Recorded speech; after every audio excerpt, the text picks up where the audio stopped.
Дождь хлестал по крышам, как будто небо само оплакивало все потери этого мира. В маленьком городке на окраине России, где улицы тонули в серой осенней грязи, а люди прятались за ставнями от непогоды, простая женщина по имени Анна шла домой с работы. Ей было за 40, лицо ее избороздили морщины от тяжелой жизни, муж погиб на фронте годы назад, сын уехал в большой город, а она осталась одна в старом деревянном доме, где каждый скрип половиц напоминал о былом тепле. В тот вечер ветер выл, как раненый зверь, и Анна, сжимая в руках мокрый пакет с хлебом и молоком, спешила сквозь ливень. Ее плащ промок насквозь, вода стекала по лицу, смешиваясь с слезами усталости. «Еще один день», — подумала она, — «и ничего не меняется. Только дождь, вечный дождь». Вдруг, в свете тусклого фонаря, она увидела его, солдата.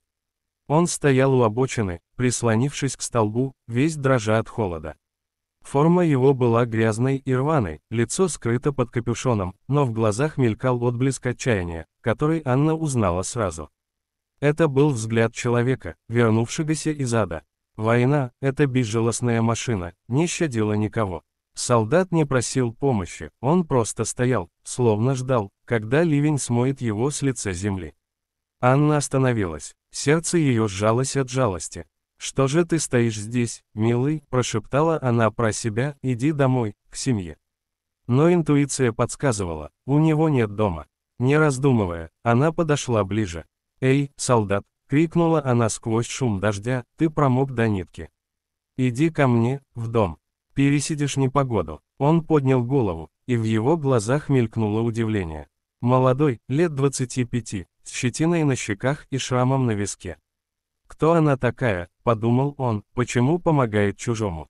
Но холод проникал в кости, а голод грыз изнутри. Он кивнул и последовал за ней. Дом Анны был скромным, 2 комнаты, печка в углу, старый самовар на столе. Она впустила его, сняла мокрый плащ и налила горячего чая. Солдат, которого звали Алексей, сидел у огня, грея руки. Он не говорил много, война научила молчать. Но Анна, с ее материнским сердцем, не могла остановиться. Она расспрашивала осторожно, откуда он, что видел, почему один.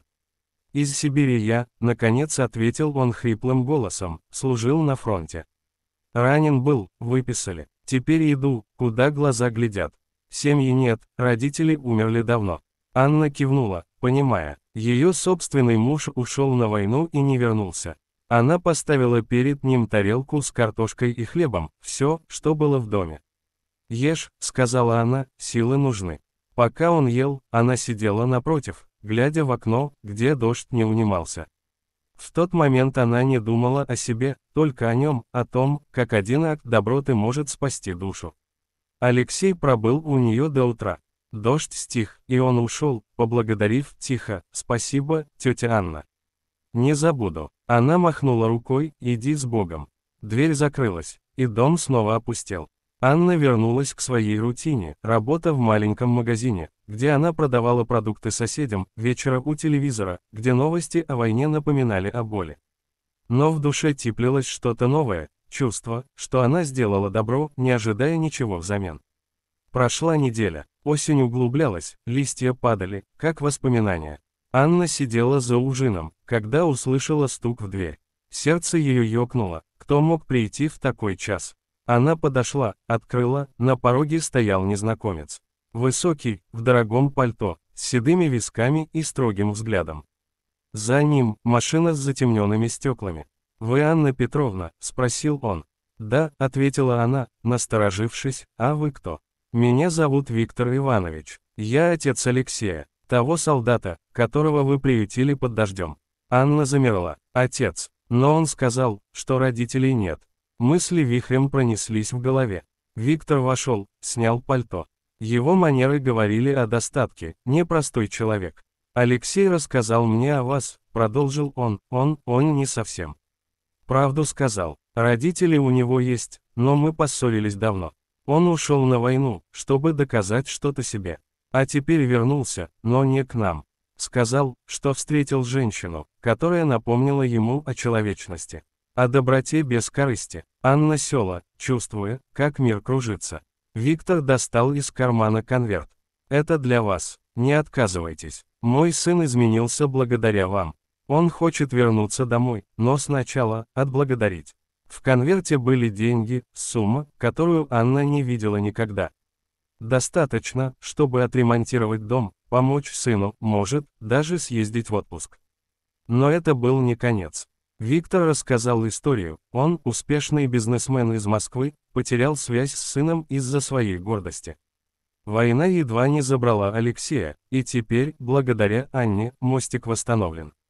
Но история только начиналась. Анна не взяла деньги сразу, ее простота не позволяла. «Я помогла, потому что так надо», — сказала она, — «не за плату». Виктор улыбнулся: «Тогда позвольте помочь вам по-другому». Он предложил работу в его компании, в маленьком филиале в городе. Не тяжелую, с хорошей зарплатой. Анна задумалась. Ее жизнь была серой, но теперь стук в дверь открыл новые горизонты. Прошли месяцы. Анна переехала в Москву, не одна, с сыном, который вернулся, услышав о переменах. Она работала в офисе Виктора, где ее ценили за честность и теплоту. Алексей стал частым гостем, они подружились, как мать и сын.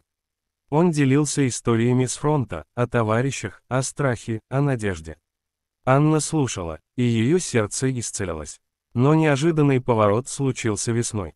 Анна узнала, что Виктор болен, рак, скрытый годами. Он не говорил сыну, но ей доверился. «Вы спасли мою семью», — сказал он, — «теперь помогите мне». Анна, с ее самоотверженностью, взяла на себя заботу, ездила с ним к врачам, готовила еду, поддерживала. Это было тяжело, воспоминания о муже всплывали, но она держалась.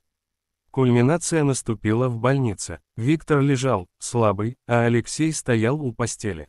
«Папа, прости меня», – прошептал он. Виктор взял руку сына, это Анна нас объединила. Ее доброта, как свет в темноте. Слезы текли по щекам всех троих. В тот момент Анна поняла, один акт под дождем изменил не только ее жизнь, но и их. Виктор выздоровел, чудо, сказали врачи. Анна вернулась в свой городок, но уже не той простой женщиной. Она открыла маленький приют для ветеранов, с помощью Виктора. Люди приходили, делились историями, находили тепло. Ее сын женился, внуки появились. Жизнь расцвела. Теперь, когда дождь стучит по крыше, Анна улыбается. Тот стук в дверь был началом. Доброта возвращается старицей, урок, который она несет в сердце. Теперь расширим историю до примерно 3000 слов, добавив детали, диалоги, бэкстори и развитие. Анна Петровна жила в маленьком городке под названием Виземск, на границе с лесами, где осень всегда приходила рано, а зима задерживалась надолго. Ее дом стоял на окраине, старый, с покосившейся верандой и садом, где яблони гнулись под ветром. Муж ее, Иван, был трактористом, но война забрала его в 2014-м. Сын, Дмитрий, уехал в Санкт-Петербург учиться, оставив мать одну. Анна работала в продуктовом магазине, вставала в 5 утра, чтобы разложить товар, улыбалась покупателям, хотя внутри болела от одиночества. Тот вечер был особенно мрачным. Дождь лил с утра, превращая дороги в реки грязи. Анна шла с работы, кутаясь в старый плащ, подаренный мужем. В пакете хлеб, молоко, немного колбасы. «Завтра выходной», — думала она, — «посижу у окна, почитаю». Но судьба решила иначе. Увидев солдата, она не прошла мимо. В России многие знают, что значит война, она касается каждого. Алексей стоял, опустив плечи, вода стекала по его лицу. Анна подошла. «Мальчик, ты замерз», — сказала она громко, чтобы перекричать дождь, «иди ко мне, дом недалеко.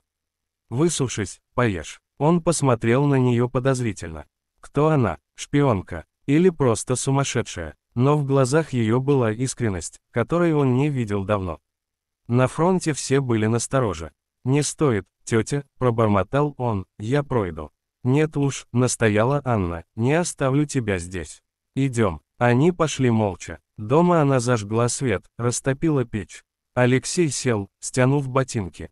Его форма пахла дымом и землей. «Как зовут-то?» — спросила Анна, наливая чай. «Алексей. А я Анна. Ешь, Алексей. Картошка горячая». Пока он ел, она рассказала о себе, о муже, о сыне. Жизнь тяжелая, но держимся», — сказала она. Алексей расслабился. Он рассказал немного, служил в Донбассе, ранен в ногу, выписан. «Иду в Москву, к друзьям», — соврал он. На самом деле, он бежал от прошлого. Ночью он спал на диване, а Анна думала, почему я это сделала. Чужой человек, но сердце подсказывало, правильно. Утром он ушел. «Спасибо, Анна Петровна, вы, как мать», — сказал он. Она улыбнулась, «береги себя». Жизнь потекла дальше. Анна работала, звонила сыну, ходила в церковь. Но воспоминание о солдате грело душу. Затем, стук. Виктор Иванович вошел, представился. Он был из Москвы, владелец строительной фирмы. Сын рассказал ему все по телефону. После встречи с Анной он решил позвонить отцу. Он сказал: «Папа, есть люди, которые помогают просто так». «Я был неправ», — объяснил Виктор. Анна была в шоке. Он сказал: «Родителей нет. Он зол был на меня. Я слишком требовательный. Но вы вернули его. Конверт с деньгами, 500 тысяч рублей». Анна отказалась сначала. «Не могу. Я не за это. Тогда примите как подарок. Или инвестируйте в себя». Виктор предложил работу администратором в филиале в Виземске. Зарплата втрое выше. Анна согласилась после раздумий. Сын Дмитрий приехал: «Мама, это шанс». В Москве она увидела другой мир, высотки, машины, люди в спешке. Виктор встретил ее, показал офис. Алексей был там, обнял как родную. «Спасибо, Анна, вы изменили меня». Они стали друзьями. Алексей делился о боях, о потерянных друзьях, о страхе смерти. Анна слушала, плакала иногда. Затем болезнь Виктора. Он конфидент в Анну, рак легких. Не говорите Алексею. Она помогала, возила на химию, готовила диетическую еду, молилась. Поворот Алексей узнал случайно, разозлился. Почему скрыл? В больнице, клаймакс. Виктор слабел. Анна собрала их: «Говорите, пока не поздно». Они помирились. Слезы, объятия. «Анна, вы ангел», — сказал Виктор. Он выздоровел, ремиссия. Анна вернулась домой, открыла приют. Ветераны приходили, ели, говорили, лечили души. Ее жизнь расцвела, сын с семьей рядом, друзья, смысл. Один дождливый вечер, стук. Алексей с семьей приехали в гости. Анна улыбнулась: «Входите. Дождь, к добру. Подсчет слов, примерно 1200. Продолжим расширение для достижения 3000. Добавим бэкстори Анны. Анна родилась в деревне под Виземском. Детство, послевоенное, голодное. Мать учила: доброта – самое ценное. Отец погиб на войне. Анна вышла замуж за Ивана в 20, родила Дмитрия. Жизнь была простой, работа на фабрике, сад, праздники с соседями. Когда Иван ушел на фронт, она ждала писем. Последние: «Люблю тебя, береги сына». Потом похоронка, одиночество съедало. Она помогала соседям, бабушке продукты носила, детям уроки помогала. «Жить для других», — говорила она. С солдатом импульс. Когда он ел, она видела в нем Ивана. После его ухода пустота, но и гордость. Стук. Виктор. Диалог. «Анна Петровна, мой сын, он был потерян. Война сломала многих. Война сломала и меня», — ответила она, «но мы чинимся добротой». Виктор рассказал о себе: из бедной семьи, разбогател в 90-х, но потерял душу в бизнесе. Сын бунтовал, ушел в армию. Вы напомнили ему о человечности. Анна взяла деньги на ремонт дома. Купила новую мебель, покрасила стены. Работа, в офисе она организовывала документы, общалась с клиентами. Ее теплота привлекала людей. В Москве культура-шок, метро, музеи. Виктор водил ее в театр. «Алексей, Анна, расскажите о муже». Она делилась: Иван был сильным, но нежным. Пел песни у костра. Болезнь, Виктор кашлял кровью. Анна нашла лучших врачей через связи. Алексей в панике: «Папа, не уходи». Анна: «Боритесь вместе». Ремиссия, праздник, ужин, тост за Анну. Приют, дом добра. Ветераны спали, ели, говорили. Один, как Алексей, нашел семью. Сын Дмитрий женился на девушке из Питера, внучка родилась, Анечка. Финал: под дождем Анна гуляет, вспоминает. Жизнь, как дождь, смывает старое, приносит новое. Теперь общий подсчет около 2000 словаря. Добавим описание, диалоги. Расширим сцену помощи. Анна привела Алексея Хом. Он дрожал. «Снимай форму», — сказала она, — «я постираю». Он стеснялся, но подчинился. Она дала старый свитер Ивана. «Похож на моего мужа», — улыбнулась она. «Чай с медом. Расскажи о фронте», — попросила. «Страшно, Анна. Друзья погибают, а ты думаешь, зачем?» «За родину», — ответила она, — «но цена высокая». Ночь, она слышала его стоны во сне. Утро, не забуду вашу доброту. После, она думала о нем. Стук, Виктор с букетом. Цветы для вас. За что? За сына. Диалог о деньгах, возьмите, купите что-то для себя. Она купила билет сыну. Переезд, упаковка вещей, прощание с соседями. В Москве, квартира от Виктора. Работа, Анна, вы, душа офиса. Дружба с Алексеем, прогулки, разговоры. Болезнь, Анна, помогите. Она жила у Виктора, ухаживала. Кульминация, в палате. «Папа, я люблю тебя», — сказал Алексей. «И я тебя, сын». Анна плакала, вы семья. Выздоровление, пикник, приют, грант от Виктора. Ежедневно, помощь. Внуки, бабушка, расскажи историю. Жила простая женщина. Конец, стук, Алексей. Мы семья теперь. Анна, доброта связывает.